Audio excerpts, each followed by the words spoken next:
On today's episode of the Ango Show, we got some huge news. A WWE Superstar has been released. Plus, we're going to talk about a current WWE star who is challenging a TNA star for a title match. We'll see if that comes to fruition. And WWE might be preparing for another announcement, and this one could be really good.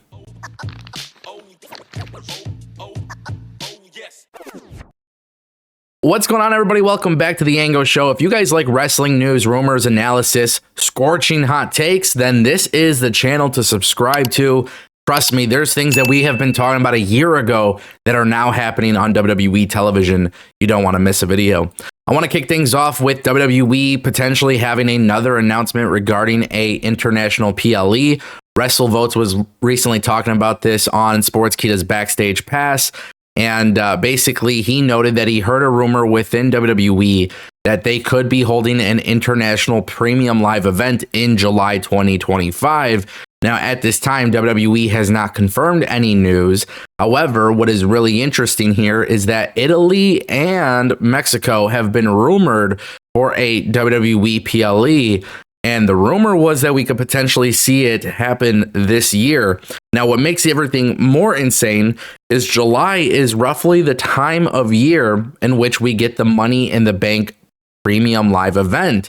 Now, you have to wonder if WWE has something up their sleeve. And the reason why I bring this up and the reason why this is such a big deal is because typically people would expect Canada to be the destination here. However, with WWE bringing the Elimination Chamber to Canada, a lot of people believe that that won't be the case, and WWE could be doing something entirely brand new. Now, we do got to be reminding ourselves, we got to remind ourselves here that WWE is in fact doing a PLE in Paris, but they already announced that. So you have to wonder what tricks do they have up their sleeve. Now, listen, I don't know if Money in the Bank would be coming to Italy. I don't know if Money in the Bank would be coming to Mexico, but you would just have to be absolutely enthralled to see if that were the case, because that is a very high level premium live event.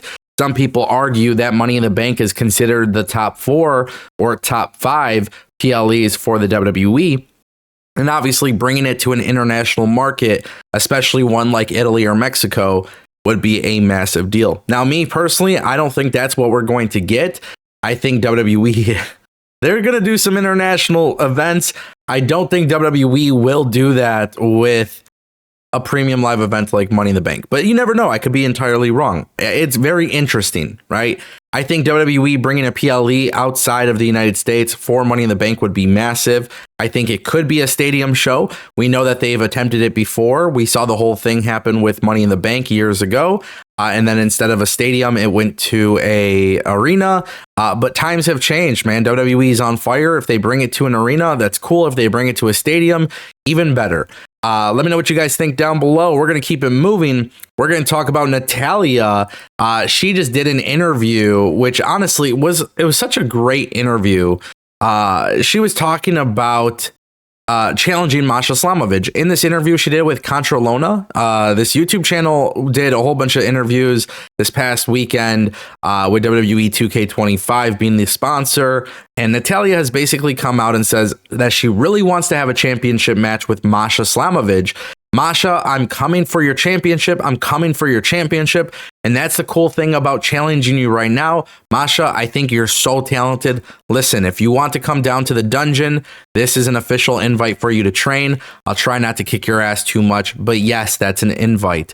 Now, the reason why I'm bringing this up is for 2 reasons. One, everybody is under the impression that the deal between TNA and WWE is strictly between NXT and TNA. However, with WWE bringing Joe Hendry into the Royal Rumble, he's not an NXT superstar. He is a TNA star. I think it has to be said that if the right situation presents itself, because WWE has this communication line open with TNA, anything and everything is possible. Even for those who saw my video yesterday about Joe Hendry versus John Cena, if the fans want it bad enough, it could make a lot of sense. It has to be best for business, and it has to be something that the fans want. Now, regarding Natalya, and this is the second reason why I really just want to bring this up, Natalya is somebody that everybody thought was leaving based on her booking, but she shocked the world and re-signed with the WWE. Since then, WWE hasn't done much with Natalya. Now, obviously, Natalya is a big inspiration and a big influence backstage, which is great. However, I think it needs to be said that if you don't have creative plans for Natalya on Raw or SmackDown, then perhaps letting her go to TNA to have a match with Masha could be a very good idea. And mind you, UBS Arena, over 19,000 seats in that arena. TNA is trying to sell around 4,000 or 5,000 seats. But if WWE is able to offer a lending hand to TNA, then who would not get excited about a few main roster stars potentially jumping over to that show? Now, I'm not saying that this is 100% going to happen, but it's not as unrealistic as people think. I think this is a very realistic thing that could happen. And to me personally, if you're not going to use Natalya on TV, putting her in TNA would be great, especially if she won the TNA World Championship and then eventually put somebody else over.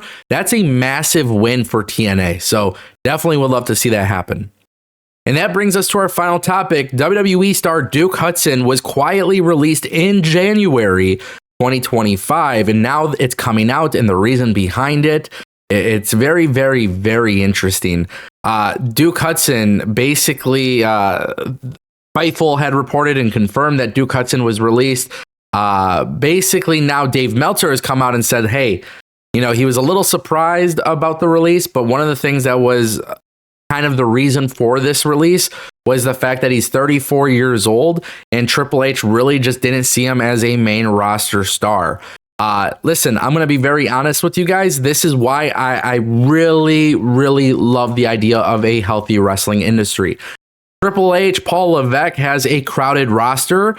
It's not like Duke Hudson is climbing the ranks of NXT. It's not like anything of that is happening. I think he has a lot of potential. I think he's a great talent. But at the same time, too, when you have such a crowded roster, what is he doing differently that's going to get over or worth that investment? And I think maybe that is where an argument could be made. Now, personally speaking, from my humble and honest opinion, if the wrestling industry is healthy and you can't make it into the WWE main roster, thankfully, it's not a big deal, because what you can essentially do, thankfully, is go somewhere else. Now, I think he was great in NXT, and I loved what he did with Chase University. I don't know why WWE quietly released him, but what I do know is that this is an opportunity for him to go elsewhere and do great things. And by the way, he may not be signed to WWE, but you know who has an opportunity for rising up and coming people, in the singles division? TNA. So that might be a good destination. See what he can do. Ladies and gentlemen, thank you for watching The Ango Show.